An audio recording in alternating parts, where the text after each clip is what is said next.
Entonces, aquí tenemos la definición intuitiva del límite.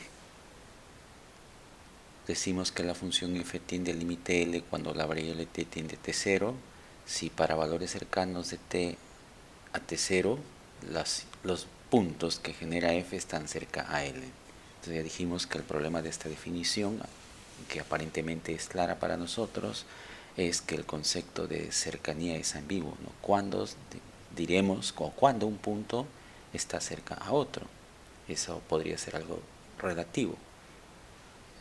Y esta es la definición formal del límite de una función vectorial. Entonces tenemos la función vectorial f, cuyo dominio es el subconjunto I de los reales, y t0 está en I, o es un punto a frontera de I, y decimos que la función tiene como límite el vector L en Rn cuando t tiende a 0, si para cualquier épsilon positivo que escojamos existe un delta positivo que dependerá del épsilon que hemos escogido, tal que si se cumplen estas desigualdades, o sea, t no es igual a t0, pero t está a una distancia de t0 menor que delta, ¿no? T está a una distancia de t0 menor que delta, entonces, si ocurre esto, el punto que genera f está a una distancia de L menor que épsilon, ¿no? O sea, este delta individualiza un entorno con centro en t0 y este épsilon individualiza otro entorno con centro en L.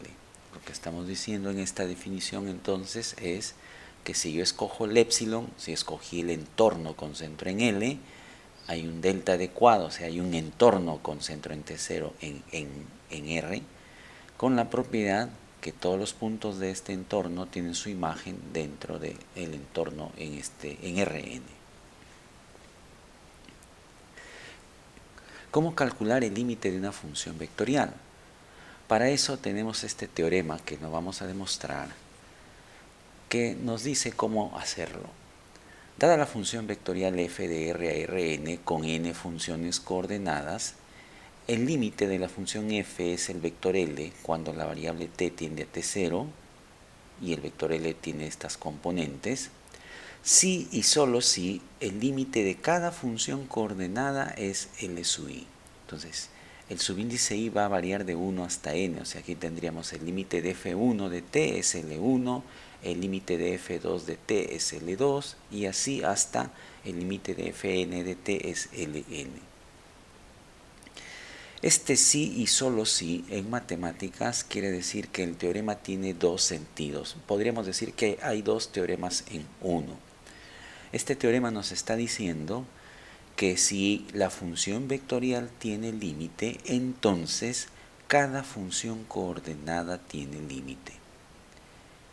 Y también nos dice que si cada función coordenada tiene límite, entonces la función vectorial tiene límite. Eso lo visualizamos con este esquema, ¿no? Si existen los límites de las funciones coordenadas, ¿no? De f1, f2 hasta fn, entonces existe el límite de la función. Y en el sentido inverso, si la función vectorial tiene límite, entonces cada función coordenada tiene que tener límite. Este teorema nos va a facilitar el cálculo de los límites. Si yo quiero calcular el límite de una función vectorial, estudio cada función coordenada. Si cada función coordenada tiene límite en t0, entonces, por este teorema, ¿no? Si cada función coordenada tiene límite, voy en este sentido, entonces la función vectorial tiene límite. Veamos un ejemplo. Tengo esta función vectorial cuyo dominio son todos reales y que genera puntos en R3, genera ternas ordenadas. Aquí están las funciones coordenadas, tres funciones coordenadas. Me piden calcular el límite cuando t tiende a t0 y también calcular el límite cuando t tiende a 1. O sea, el t0 genérico ahora ya toma un valor específico, es 1. La primera parte, veamos cómo resolvemos la primera parte. Recordemos el teorema, ¿no? El teorema dice que si cada función coordenada tiene límite, entonces la función vectorial tiene límite. Vamos a estudiar los límites de las funciones coordenadas. La función coordenada f1 tiene límite. El límite de f1 es t sub 0 al cubo más 1. La función coordenada f2, que está definida como 3t, tiene límite y su límite es 3t0. La función coordenada f3, que es igual a t, tiene como límite t0. Es decir, estamos aprovechando el hecho de que las funciones coordenadas son continuas en el punto t0, por lo tanto su límite será igual al valor de la función en t0, ¿no? Eso es lo que hemos usado para calcular estos límites. ¿Qué vemos entonces? Que las tres funciones coordenadas tienen límite en t0, por lo tanto la función vectorial tiene límite, y el límite de la función vectorial será igual al límite, se construye con los límites de cada función coordenada. Por lo tanto, el límite de la función vectorial cuando t tiende a t0 sería t0 al cubo más 1, 3t0, t0. La parte B. En la parte B nos piden el límite de la función cuando t tiende a 1. Entonces, si ya sabemos cuál es el límite para un t arbitrario, para un t0 arbitrario, ahora simplemente hacemos t0 igual a 1. Este es el límite para un t0 arbitrario. El límite cuando t tiende a 1 lo obtenemos reemplazando simplemente en lugar de t0, 1. Por lo tanto, el límite de la función es el punto 2, 3, 1.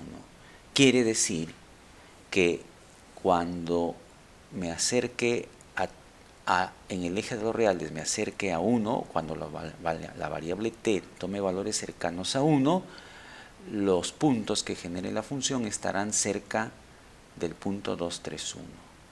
O que si yo escojo un entorno con centro en 2, 3, 1 de cierto radio, epsilon, entonces escojo aquí una esfera de cierto radio, podré generar puntos dentro de esta esfera, o la función generará puntos dentro de esta esfera, si es que yo escojo aquí un entorno de cierto tamaño adecuado, de cierto radio adecuado, de cierto delta adecuado, que dependerá del epsilon que escogí, pero existe ese entorno con la propiedad de que todos estos reales t tienen sus imágenes f de t aquí dentro.